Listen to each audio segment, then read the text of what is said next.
More than 100 years ago, New York moved at a different pace. Streets were crowded with carts and steam, faces carried stories of work, arrival, and ambition. In this film, still photographs from the past are gently brought into motion, offering a glimpse of a city learning what it would become. This is New York as it once was, captured in moments, now moving again. At the turn of the 20th century, New York's banana docks pulsed with motion and muscle.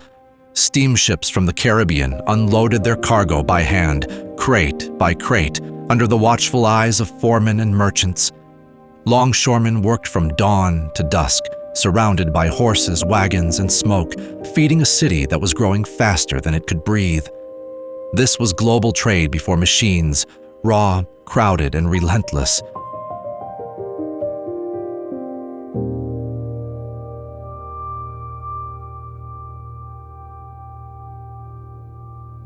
In the bustling heart of early 20th century New York, the street itself becomes a stage. Beneath towering steel and elevated tracks, pedestrians, cars, and wagons compete for space in a city learning to move faster than ever before. Every step, every glance, carries the weight of work and ambition. Above it all, iron beams frame a future rushing forward, while below, ordinary lives unfold, unaware they are shaping the modern city.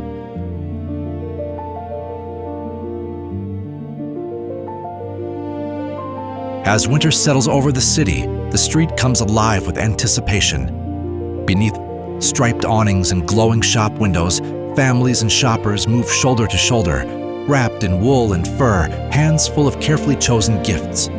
Laughter, conversation, and the soft hush of falling snow mix in the cold air.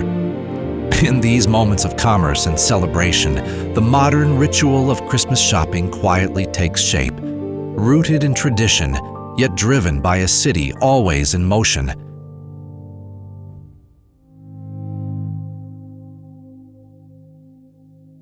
Inside these rooms, movement slows to procedure. Papers are checked, names recorded, measurements taken, each action precise, deliberate. For the officers, it is routine. For those waiting, it is everything. Lives pause in quiet lines, hands clutching documents that promise permission, work, or passage forward.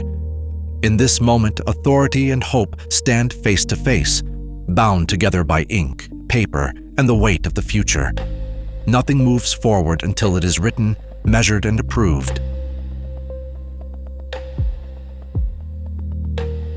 In early 20th century Chinatown, the street was both home and workplace. Women stood watchful, children close at hand, their lives shaped by customs, survival, and forces beyond their control. Behind composed faces were stories rarely recorded, of labor begun too early, of childhood carried into adult weight. These moments, caught quietly on camera, remind us that history is not only built by progress, but lived by those who endured it.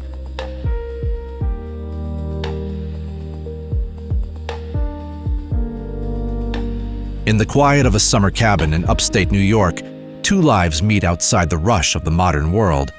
Jessie Tarbox Beals, camera in hand, shares a moment with naturalist John Burroughs, whose writings shaped America's understanding of nature. There is no performance here, only stillness, conversation, and time passing slowly. In places like this, observation becomes reflection, and history is made not through events, but through presence.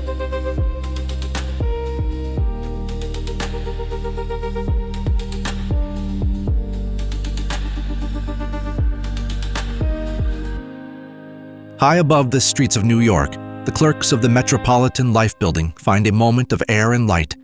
Away from ledgers and typewriters, they talk, laugh, and let the wind move through their skirts. These rooftops offered more than a view. They offered a pause. In these small moments of ease, work briefly gives way to companionship, and the city feels just a little farther below.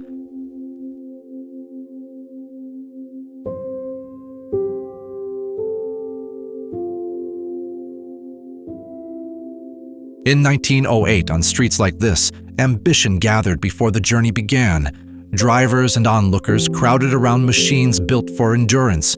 not certainty. The New York-Paris race would cross continents without roads, maps, or guarantees, only belief in motion and progress.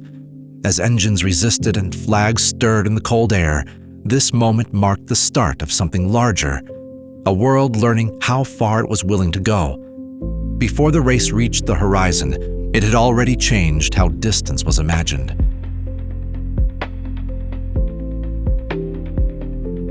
At the corner of a growing city, the cafe stands as a pause in the current of the street.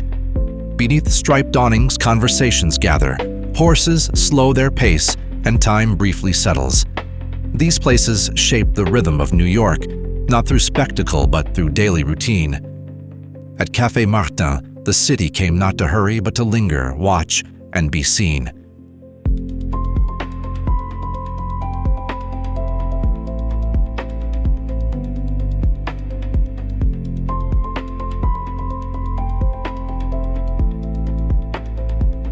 Along the park paths, childhood unfolds in quiet differences. The older boy stands serious, already carrying a sense of responsibility, while the girls move with lighter steps, smiling easily into the day. Beside them, the animals shift and wait, unaware of the moment being recorded. In scenes like this, time lingers, capturing not an event, but the subtle ways growing up begins to take shape. Even at play, the future is already quietly dividing itself.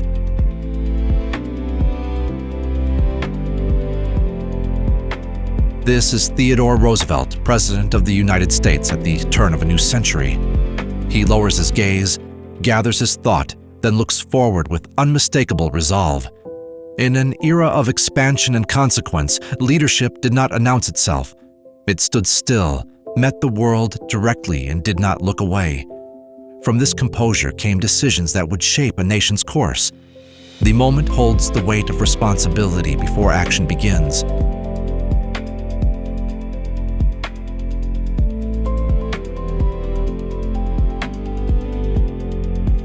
At the turn of the 20th century, messenger boys carried the city's urgency on foot. They delivered letters, telegrams, and news across streets and workshops, often working long hours for little pay. For many, it was a first step into working life, demanding, disciplined, and uncertain. In small moments like this, you can see both the weight of responsibility and the quiet hope of moving forward. Every message carried was a chance toward something more.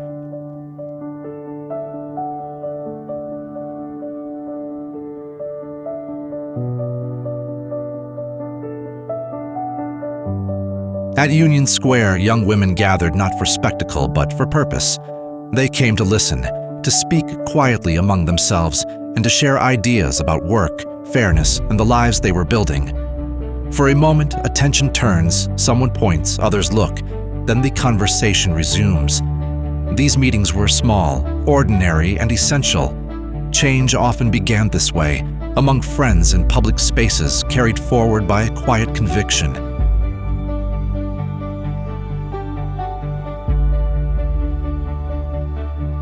In the streets of New York, moments like this passed almost unnoticed. Men paused in their working day, drawn by fresh paint and new words taking shape on an old wall. They watched quietly, hands in pockets, hats tipped low, sharing brief curiosity before turning back. A smile flickers towards the camera, then disappears just as quickly. Someone shifts closer, another steps away. No speeches, no ceremony, just the city observing itself, one ordinary moment at a time.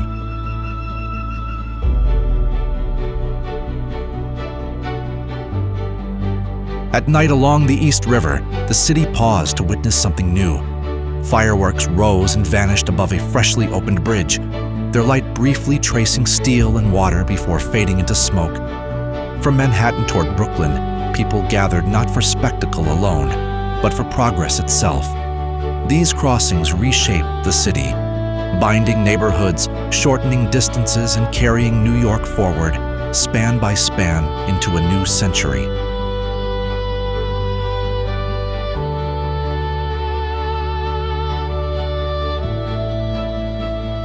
From the Brooklyn terminal, trains curved onto the bridge as the city surged forward beneath steel and stone. This approach was more than a junction of rails and walkways. It was a threshold between boroughs, labor, and daily life. Commuters crossed above streets thick with smoke and signs, carried by engineering that reshaped distance itself. The Brooklyn Bridge stood ahead, unchanged and resolute, bearing the weight of a growing city and the steady movement of those who built its future.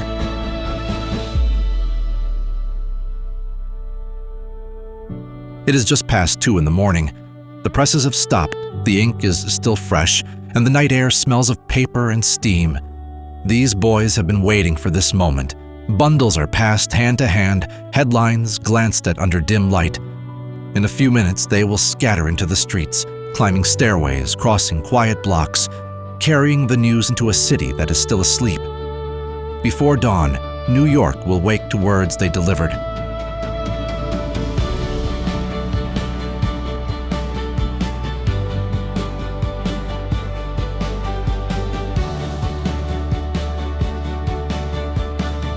Here, at the corner of Bowery and Bond, this is Minnie Pastor. She is only 10 years old. Night has barely lifted, and the papers are still warm from the press. Minnie tends the stand while the city sleeps, wiping her nose, steadying herself, waiting for customers who will soon come. Long hours, small hands, quiet strength. This was childhood for many in New York, where work began before daylight and resilience grew early.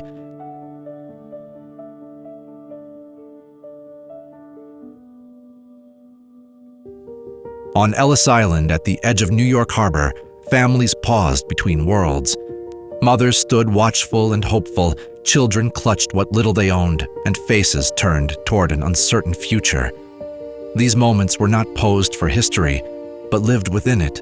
Brief smiles, careful glances, quiet strength. For many, this was the first moment of arrival in America, where old lives were left behind and new ones had yet to begin.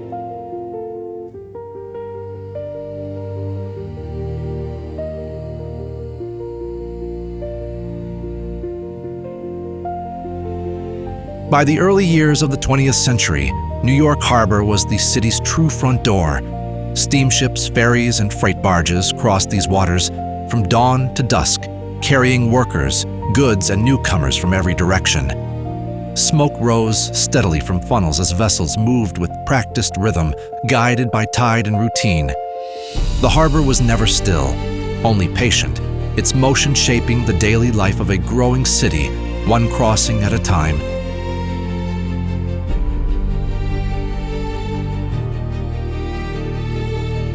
As we look back at these images and moments from the turn of the century, from the late 1800s into the early 1900s, we're reminded that history was lived not in grand events alone, but in everyday streets, faces, and work. These photographs capture ordinary lives in a changing world, quiet, resilient, and deeply human. Thank you for staying with us to the end and sharing this moment of reflection. If something here moved you, we invite you to leave a comment and share your thoughts. And for more stories like these, drawn from the past and brought gently to life, please keep watching the channel.